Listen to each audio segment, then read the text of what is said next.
இதயம் கனிந்த பணிவான வணக்கம் நண்பர்களே.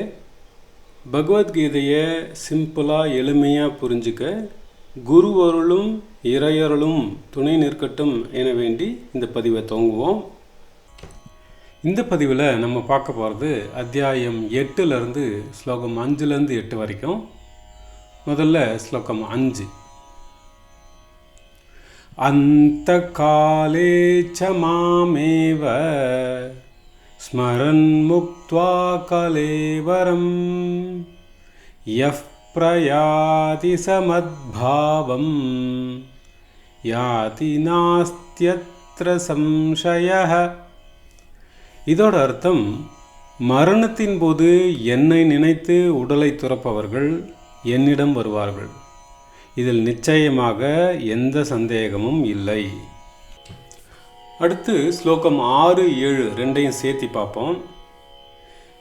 யம் யம் வாபி ஸ்மரன் பாவம் த்யஜத்யந்தே கலேவரம் தம் தமேவைதி கௌந்தேய சதா தத்பாவ பாவிதः.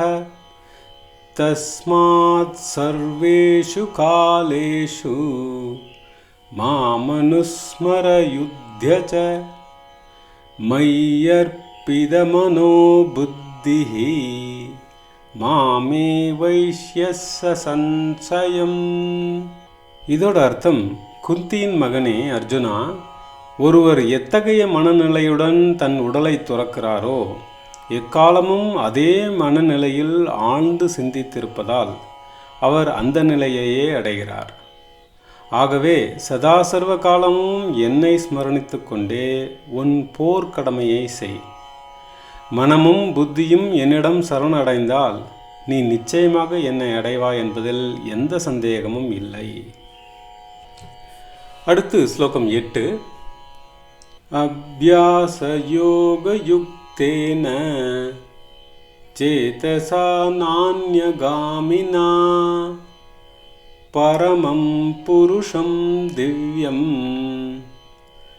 யாதி பார்த்தானு சிந்தயன். இதோட அர்த்தம், ஓ பார்த்தா, வேறெதிலும் மனம் அலைபாயாமல் நிலைநிறுத்தப்பட்ட சித்தத்துடன் இடைவிடாத யோக பயிற்சி செய்து உன்னத தெய்வீக புருஷனான அந்த பரம்பொருளை யார் தியானிக்கிறாரோ நிச்சயமாக அவரை அடைகிறார். இப்போ இந்த ஸ்லோகங்களோட விளக்கத்தை சிம்பிளாக புரிஞ்சிக்க முயற்சி செய்வோம். இந்த 6வது ஸ்லோகத்தில் பகவான் சொல்கிறார், ஒருவர் இறக்கும் தருவாயில் எதை நினைத்து கொண்டு உடலை துறக்கிறாரோ அவர் மரணத்திற்கு பின் வரும் அடுத்த பிறவியில் அதுவாகவே பிறக்கிறார் அப்படிங்கிறார். அதாவது, at the time of death, remembering whatsoever thought, one abandons the body. To that alone one goes after the death. இதுக்கு ஒரு உதாரணம் ஜடபரதன் கதை. பரத மகா சக்கரவர்த்தி தன்னோட நாட்டை துறந்து தவம் பண்ண காட்டுக்கு போயிட்டாரு. அங்கே டெய்லி காலையிலிருந்து சாயந்தரம் வரைக்கும் கடுந்தவம் பண்ணி தவ வாழ்க்கை வாழ்ந்துட்டு வரும்போது அங்கே ஒரு மான் குட்டி வழி தவறி வந்துடுது.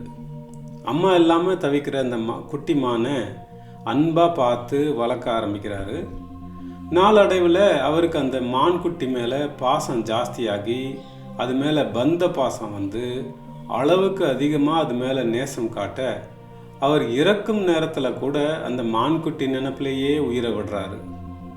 அதனால் அவர் அடுத்த ஜென்மத்தில் மானாகவே பிறக்க வேண்டி வருது. இருந்தாலும் பூர்வ ஜென்ம புண்ணியத்தால் மானா பிறந்த ஜடபரதன் நல்ல யோகிகள் மகான்கள் வசிக்கிற ஆசிரமத்தில் மானா வாழ்ந்து நல்ல சத்சங்கம் கிடச்சி மான் ஜென்மத்துக்கு அடுத்த ஜென்மத்தில் நற்பிறவி எடுத்து இறை நினைவில் உயிர் விட்டு மோட்சம் கிடைக்குது அவருக்கு. இந்த கதை மூலமாக மரண காலத்தில் நம்ம நினைவு, வாழ்வமைப்பு, லைஃப் ஸ்டைல் எப்படி பாண்டேஜோட பந்த பிணைப்போட இருக்கக்கூடாதுங்கிறத தெரிஞ்சுக்கிறோம்.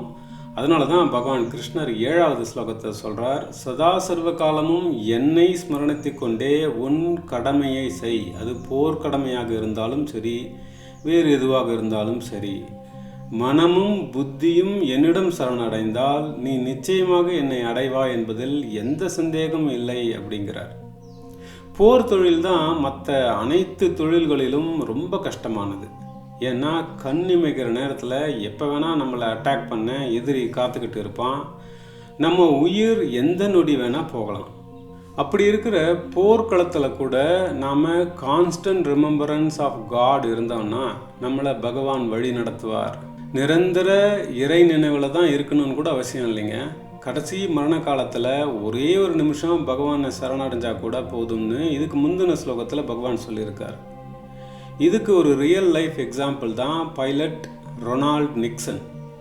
இவர் செகண்ட் வேர்ல்டு வாரில் ஃபைட் பண்ண அமெரிக்கன் வார் பைலட். அந்த போரில் அவரோட ஃப்ளைட்டை ஜெர்மன் டிஃபென்ஸ் ஷூட் பண்ணிட்டாங்க. அவரோட ஃப்ளைட்டில் இருந்து நெருப்பு பிடிச்சி எரியுது.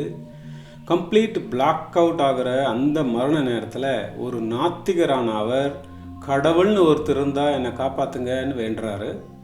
அவரோட பயணித்த மற்ற 4 பேருமே செத்து போயிட்டாங்க. இவர் மட்டுமே அதிசயமாக உயிர் பழைச்சார். அதுக்கப்புறம் 2 மாதம் அன்கான்ஷியஸாக இருந்த அவரை ஃப்ரெஞ்சு மிலிட்ரி ஹாஸ்பிட்டலில் வச்சு ட்ரீட் பண்ணி சரியானதுக்கப்புறம் அந்த ப்ரேயர் பண்ணும்போது அவர் முதுகில் ஒரு நடுக்கம் உணர்ந்ததாகவும் அது அவருக்கு இறைவன் மேலே முழு நம்பிக்கை கொடுத்து கிருஷ்ண பக்தராக மாறிட்டதாகவும் அவரே எழுதின ஆட்டோபயோகிராஃபியில் இருக்குங்க. அப்படி போர் தொழில் பண்ணுற அர்ஜுனனுக்கே பகவான் கான்ஸ்டன்ட் ரெம்பரன்ஸ் இருக்க சொல்லும்போது, நிரந்தர நினைவில் இருக்க சொல்லும்போது, சாதாரண பொதுஜனமான நம்ம தொழில் எதுவாக வேணால் இருக்கட்டுங்க. எப்படி ஒரு குழந்தை தன்னோட அப்பா கையை பிடிச்சிட்டு நடக்கும்போது எந்த பயமும் இல்லாமல் நடக்குதோ, அதே மாதிரி நாமளும் பகவானை கெட்டியாக பிடிச்சிட்டு கான்ஸ்டன்ட் ரெம்பரன்ஸோட தைரியமாக இந்த வாழ்க்கையை நடத்த முடியுங்க. இப்போது இந்த அந்த காலேன்னு சொல்லப்படுற மரண காலம் எப்போ வரும்னு நம்ம யாருனாலையாவது சொல்ல முடியுமா? நம்ம மூச்சு காற்று சுவாசம் எந்த நொடி நின்று போகும்னு யாருனாலையாவது சொல்ல முடியுமா? முடியாது இல்லைங்களா? இப்போது ஒரு பேச்சுக்கு அடுத்த 1 மணி நேரத்தில் நம்ம சாக போகிறோம்னு நமக்கு தெரிஞ்சால் நாம் எதுக்கு இம்பார்ட்டன்ஸ் கொடுப்போம்? பணம், காசு, சொத்து, சுகம், நட்பு, உறவு, சொந்தம், பந்தம் எதுவும் நமக்கு உதவாது. இனிமே கடவுள் விட்ட வழின்னு கடவுளே கதின்னு கண்டிப்பாக கடவுள் அனுகிரகம் கிடைச்சி நமக்கு முக்தி மோட்சம் கிடைக்கணும்னு தான் ப்ரேயர் பண்ணுவோம். பக்தி பெருக்கெடுத்து ஓடும் இல்லைங்களா? அதனால தான் நம்ம குருமார்கள்லாம் நமக்கு என்ன அட்வைஸ் பண்ணுறாங்கன்னா, live every moment as important as the hour of death and sincerely meditate on the Lord in your heart and get immersed in the divine life and peace. அதாவது உங்கள் வாழ்வின் ஒவ்வொரு கணத்தையும் மரண தருணத்தை போலவே முக்கியமாக கருதி வாழுங்கள்.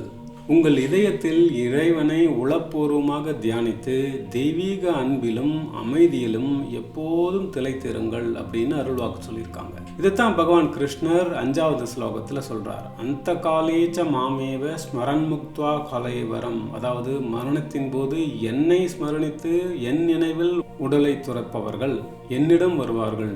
இதில் நிச்சயமாக எந்த சந்தேகமும் இல்லை அப்படின்னு கேரண்டி கொடுக்குறார். இதில் ஸ்மரன்கிற வார்த்தை ரொம்ப முக்கியங்க. இதுக்கு ரிமெம்பரிங் காட்னு அர்த்தம். பகவத் ஸ்மரணைங்கிறது பகவன் நாமா சொல்கிறது, கிருஷ்ணா, ராமா, கோவிந்தா, முருகான்னு ஜபிக்கிறது, மந்திரம் தோத்திரம் சொல்கிறது, துதி பாடுறது, பஜன் பண்ணுறது, பகவத் கைங்கரியம் செய்கிறது, always in the service of god தியானம் பண்ணுறது, இப்படி எதுவாக வேணால் இருக்கலாங்க.